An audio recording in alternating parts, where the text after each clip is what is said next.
سیدنا ادریس علیہ السلام مصر کے شہر مغف میں پیدا ہوئے۔ لوگ انہیں حرم حرام سا کہتے تھے۔ یہ سریانی زبان کا لفظ ہے۔ اس کا مطلب ہے تجربہ کار اور مضبوط رائے والا۔ بعض علماء کا خیال ہے کہ آپ بابل شہر میں پیدا ہوئے، پھر ہجرت کر کے مصر چلے گئے۔ حسب نسب بتانے والے ماہرین کا کہنا ہے کہ سیدنا ادریس علیہ السلام کا سلسلہ نسب نبی اکرم صلی اللہ علیہ وآلہ وسلم کے سلسلہ نسب میں شامل ہے۔ سیدنا آدم علیہ السلام اور سیدنا شیس علیہ السلام کے بعد انہیں نبوت ملی۔ سیدنا آدم علیہ السلام کا بیٹا قابیل، جو اپنے بھائی حابیل کو قتل کرنے کے بعد والدین کو چھوڑ کر کسی اور جگہ چلا گیا تھا، اس نے وہاں جا کر فساد و ظلم و زیادتی شروع کی، حتیٰ کہ ایمان والوں کو بھی ستانا شروع کر دیا۔ ابلیس نے جب ان کی یہ حالت دیکھی تو اس نے اس موقع کو غنیمت جانا اور انسانی بھیس میں قابیل کی قوم کے ایک شخص کا غلام بن کر رہنے لگا۔ پھر اس نے بانسری شکل کی ایک چیز ایجاد کی اور اس کو بجانے لگا۔ لوگ اس کی آواز پر لٹو ہو گئے اور اس کے گرد بھیڑ لگا کر سننے لگے۔ پھر میلے کا ایک دن مقرر ہو گیا۔ اس میں ہزارہ مرد اور عورتیں جمع ہونے لگے۔ آہستہ آہستہ یہ لوگ بڑھنے لگے اور ان کا فساد بھی بڑھنے لگا۔ سیدنا ادریس علیہ السلام نے جب دیکھا کہ مفسدین ایمان والوں پر ظلم و زیادتی کر رہے ہیں، ان کا فساد بڑھتا جا رہا ہے اور سمجھانے کے باوجود یہ لوگ باز نہیں آ رہے، تو انہوں نے اپنے پیراکاروں کو جہاد کا حکم دیا۔ سیدنا ادریس علیہ السلام پہلے شخص ہیں جنہوں نے اللہ کے راستے میں جہاد کیا، غنیمتیں حاصل کی اور دشمنوں کو قیدی بنایا، لیکن غنیمتیں اور قیدی ان کے لیے حلال نہیں تھے۔ نبی کریم صلی اللہ علیہ وآلہ وسلم پہلے رسول ہیں جن کے لیے غنیمتیں حلال کی گئیں، لیکن یہ بات یقینی ہے کہ جہاد سب سے پہلے سیدنا ادریس علیہ السلام نے کیا۔ انہوں نے جہاد کے لیے ایک لشکر تیار کیا، پھر اس لشکر کو 2 حصوں میں تقسیم کیا۔ ایک حصہ پیادوں پر مشتمل تھا، دوسرا سواروں پر۔ چنانچہ بھرپور تیاری کے بعد سیدنا ادریس علیہ السلام نے قابیل کی قوم پر چڑھائی کر دی۔ حق و باطل کے درمیان زبردست معرکے ہوئے۔ آخرکار سیدنا ادریس علیہ السلام نے انہیں گھٹنے ٹیکنے پر مجبور کر دیا۔ ان کا بہت سا ساز و سامان لوٹ لیا اور لوگوں کو قیدی بنا لیا۔ قرآن کریم میں آپ کا نام 2 جگہ آیا ہے۔ ارشاد باری تعالیٰ ہے، اور نبی صلی اللہ علیہ وآلہ وسلم، اسماعیل، ادریس اور ذوالکفل کا ذکر کیجیے، یہ سب صابر لوگ تھے، ہم نے انہیں اپنی رحمت میں داخل فرمایا، بلا شبہ یہ نیک لوگ تھے۔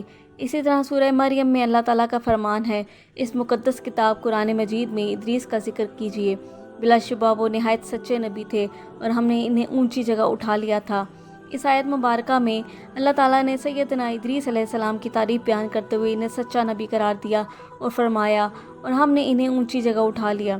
اس سلسلے میں ایک روایت ہے، سیدنا عبداللہ بن عباس نے کعب آبار سے پوچھا، سیدنا ادریس علیہ السلام کے بارے میں اللہ تعالیٰ کے اس فرمان کا کیا مطلب ہے، اور ہم نے انہیں اونچی جگہ اٹھا لیا تھا؟ اس کے جواب میں کعب آبار رضی اللہ عنہ نے فرمایا، اللہ تعالیٰ نے سیدنا ادریس علیہ السلام کی طرف وہی فرمائی کہ میں ہر روز آپ کے اعمال میں تمام بنی آدم کے اعمال کے برابر اضافہ کروں گا۔ اس سے غالباً ان کے زمانے کے تمام انسانوں کے اعمال کے برابر ثواب مراد ہے۔ ان کے دل میں خواہش پیدا ہوئی کہ ان کی نیکیوں میں بہت اضافہ ہو جائے۔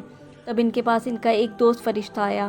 آپ نے اس فرشتے سے کہا، میرے بارے میں موت کے فرشتے سے بات کریں تاکہ مجھے زیادہ مہلت ملے اور میں زیادہ نیکیاں کر سکوں۔ فرشتے نے انہیں اپنے پروں میں چھپا لیا اور لے کر آسمان کی طرف چل دیا۔ چوتھے آسمان پر فرشتے کو اوپر سے ملک الموت آتے ہوئے ملا۔ اس فرشتے نے ملک الموت سے ادریس علیہ السلام کی خواہش کا ذکر کیا۔ ملک الموت نے پوچھا، ادریس علیہ السلام کہاں ہیں؟ فرشتے نے کہا، وہ میری پیٹھ پر ہیں۔ یہ سن کر ملک الموت نے کہا، میں بھی حیران تھا، اللہ تعالیٰ نے مجھے بھیجا تھا اور حکم دیا تھا کہ چوتھے آسمان پر ادریس علیہ السلام کی روح قبض کر لو، اور میں دل میں کہہ رہا تھا کہ وہ تو زمین پر ہیں، میں ان کی روح چوتھے آسمان پر کیسے قبض کروں گا؟ یہ کہہ کر ملک الموت نے ان کی روح قبض کر لی۔ چنانچہ اللہ تعالیٰ نے اس ارشاد میں اسی طرف اشارہ ہے، اور ہم نے اسے ایک بلند مقام پر اٹھا لیا۔ نبی کریم صلی اللہ علیہ وآلہ وسلم جب معراج پر گئے تو دوران معراج آپ کی ملاقات چوتھے آسمان پر سیدنا ادریس علیہ السلام سے ہوئی۔ امام ابن اسحاق رحمۃ اللہ علیہ نے ذکر کیا ہے کہ ادریس علیہ السلام دنیا میں پہلے شخص ہیں جنہوں نے قلم ایجاد کیا تھا، اور سب سے پہلے انہوں نے ہی قلم سے لکھا تھا۔ آپ کی پیدائش کے وقت آدم علیہ السلام زندہ تھے، اور آدم علیہ السلام کی وفات کے وقت آپ کی عمر 308 سال تھی۔ سیدنا ادریس علیہ السلام نے اپنی قوم کو بتایا تھا، میری طرف اس عالم دنیا میں دینی اور دنیاوی اصلاح کے لیے بہت سے نبی آئیں گے۔ ان کی نمایاں خصوصیات یہ ہوں گی، وہ ہر بری بات سے پاک ہوں گے، انسانی فضائل میں کامل ہوں گے، ان کی دعائیں قبول ہوں گی، ان کی تعلیم کا مقصد کائنات کی اصلاح ہوگا۔ آپ نے سب سے پہلے طوفان کی اطلاع دے کر انسانوں کو ڈرایا تھا۔